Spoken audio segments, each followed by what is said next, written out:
ফের বেপরোয়া গতি ও ডাম্পারের দৌরাত্মের জেরে ঘটল এক ভয়াবহ পথ দুর্ঘটনা। শনিবার সকালে ইসিএলের একটি কয়লাবাহী ডাম্পারের ধাক্কায় গুরুতর জখম হলেন এক যুবতী। ঘটনাটি ঘটেছে সালানপুর থানার অন্তর্গত দেদুয়া মোড়ের কাছে। এই ঘটনাকে কেন্দ্র করে এলাকায় তীব্র উত্তেজনা ছড়িয়ে পড়েছে এবং স্থানীয় প্রশাসনের নো এন্ট্রি নীতির পরিবর্তন নিয়ে প্রশ্ন তুলতে শুরু করেছেন সাধারণ মানুষ। স্থানীয় সূত্রে জানা গেছে, আহত যুবতীর নাম মমতা পাটেল, বয়স 28। তিনি রূপনারায়ণপুর সীমান্তপল্লীর বাসিন্দা। শনিবার তিনি নিজে স্কুটি নিয়ে আসানসোলের থেকে রূপনারায়ণপুরের দিকেই যাচ্ছিলেন। ঠিক সেই সময় ইসিএলের একটি ডাম্পার বঞ্জেমারি কোলিয়ারির সাইডিংয়ে কয়লা খালি করার জন্য আসছিল। দেদুয়া মোড়ের সামনে ডাম্পারটি হঠাৎ ডান দিকে টার্ন নিতে গেলে স্কুটি আরোহী মমতা প্যাটেল ডাম্পারের ডান দিকের চাকার নিচে পড়ে যান। দুর্ঘটনায় তার বাম পায়ে গুরুতর চোট লাগে। ঘটনার খবর পেয়ে দ্রুত ঘটনাস্থলে পৌঁছায় সালানপুর থানা ও উল্টি ট্রাফিক পুলিশ রক্তাক্ত গুরুতর আহত অবস্থায় যুবতীকে উদ্ধার করে আসানসোলের একটি বেসরকারি হাসপাতালে চিকিৎসার জন্য পাঠায়। বর্তমানে তিনি সেখানে চিকিৎসাধীন। দুর্ঘটনার পরে ঘটনাস্থল থেকে চম্পট দেয় ডাম্পারের চালক। তবে সালানপুর থানার পুলিশ ঘাতক ডাম্পারটিকে ইতিমধ্যে আটক করেছে এবং চালকের খোঁজে তল্লাশি শুরু করেছে। ঘটনায় ইসিএলের কয়লা বোঝাই ডাম্পারগুলি চলাচল স্তব্ধ হয়ে যায়। রাস্তায় অন্যান্য যানবাহন স্বাভাবিকভাবে চললেও কয়লাবাহী ডাম্পারগুলিকে আটকে রাখা হয়। এই দুর্ঘটনাকে কেন্দ্র করে স্থানীয় বাসিন্দাদের মধ্যে চরম ক্ষোভের সৃষ্টি হয়েছে। এলাকার মানুষের অভিযোগ, অতীতে দুর্ঘটনা এড়াতে ও সাধারণ মানুষের সুরক্ষার কথা মাথায় রেখে সকালের দিকে ইসিএলের এই ভারী গাড়িগুলির যাতায়াতের উপর নো এন্ট্রি জারি করা হয়েছিল, কিন্তু বর্তমান সরকার আসার পর সেই কড়া নো এন্ট্রি নিয়ম তুলে নেওয়া বা শিথিল করা হয়েছে। আর তার জেরে সকালের ব্যস্ত সময়ে এই ধরনের বেপরোয়া ডাম্পারগুলি রাস্তায় দাপিয়ে বেড়াচ্ছে এবং আজকের এই দুর্ঘটনাটি ঘটেছে। এ প্রসঙ্গে বিজেপি মন্ডল 4-এর সভাপতি চিন্ময় তিওয়ারি জানান, একটি অত্যন্ত দুর্ভাগ্যজনক দুর্ঘটনা। আমরা চাই আহত যুবতী যেন উপযুক্ত ক্ষতিপূরণ পান, আর সেই কারণে ইসিএলের ডাম্পারগুলিকে আটকে রাখা হয়েছে। নো এন্ট্রির নিয়ম শিথিল হওয়া নিয়ে প্রশ্ন করা হলে তিনি স্বীকার করে নেন যে সরকারি নির্দেশ আসার পর নো এন্ট্রির সময়সীমা কমানো হয়েছে। তবে তিনি স্পষ্ট ভাষায় বলেন, আজ যে ধরনের দুর্ঘটনা ঘটলো তাতে প্রমাণিত হয় যে আগের দেওয়া নো এন্ট্রির সময়সীমাটাই সাধারণ মানুষের সুরক্ষার জন্য একদম ঠিক ছিল।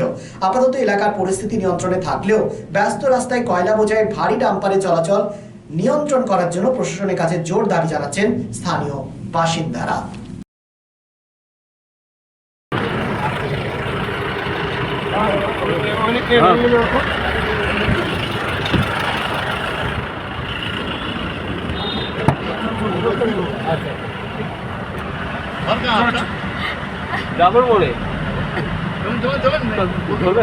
तुम्हें तुम काका नामा नामा नामा आराम से उठाई दो काका तुम नामा। हाँ हाँ आराम से दीदी दीदी दीदी एक पूरी दीदी।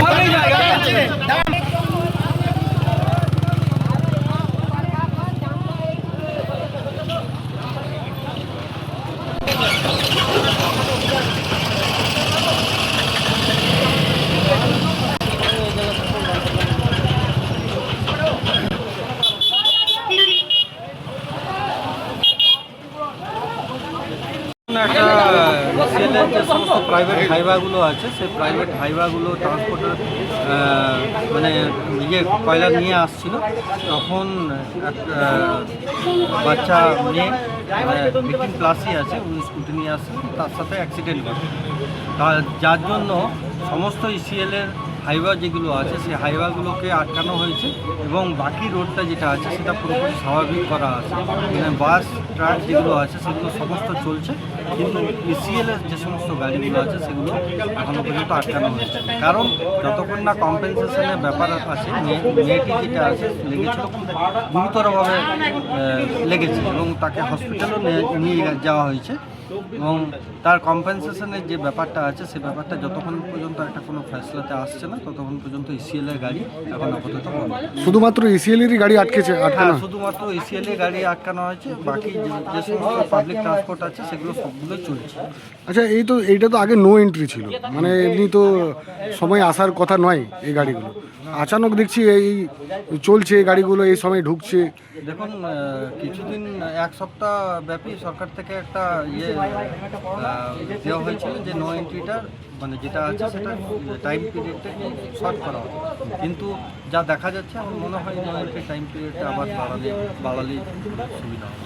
দেখা যাক অফিসিয়াল কর্তৃপক্ষের সঙ্গে এবং বাকি সবার সাথে প্রশাসনিকভাবে বৈঠক করে কী আলোচনা হচ্ছে, সেই আলোচনার মাধ্যমে আমরা বলতে আচ্ছা, পারবো। যে মেয়েটা লেগেছে সে কোথাকার, কি নাম জানা গেছে? হ্যাঁ, উনি সীমান্তপল্লীর আছে, সম্ভবত পার্টির টাইটেল আছে। ওনার সঙ্গে যোগাযোগও হয়েছে, ওনাকে হেলথ ওয়ার্ল্ডে আপাতত নিয়ে যাওয়া হয়েছে। এবারে দেখা যাক, ওনার সুস্থ কামনা করছি খুব তাড়াতাড়ি। আপনার নাম এবং পরিচয়? আমার নাম চিন্ময় ত্যাগী, আমি বারাবণী মন্ডল চাঁদের সভাপতি। Be positive, think better, make a bright future with Mishra Nursing Institute Asansol. Mishra Nursing Institute Asansol is approved by West Bengal Nursing Council and Indian Nursing Council and affiliated to West Bengal University of Health Science.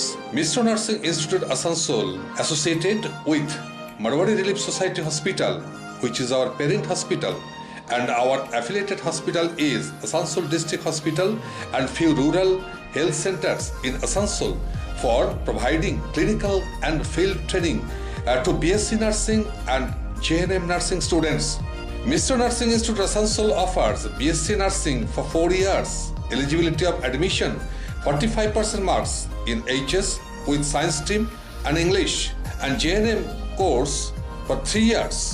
Eligibility of admission 40% marks in HS in any stream with English. Mishra Nursing Institute of Asansol provides unbeatable infrastructure, highly qualified faculties, 100% placement assistance to all students. So hurry, admission open for limited seats. Our helpline numbers are 7477782911, 7477713512 and 7477713511. Visit our college campus at Mishra Nursing Institute Asansol, Bagbandi Road, Kalipahari, Asansol 9, Paschim Bardhaman. It's a good news for Asansol and Paschim Bardhaman district. Introducing Dr. Kumar Skin Hair and Laser Center. Dr. Atul Kumar, MD, Skin and Very, dermatologist and cosmetologist.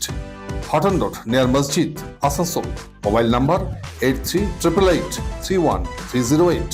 To আসানসোলবাসী, আপনার ত্বক এবং চুলের যে কোনো সমস্যার সমাধানে আপনার পাশে doctor Kumar skin hair and laser centre.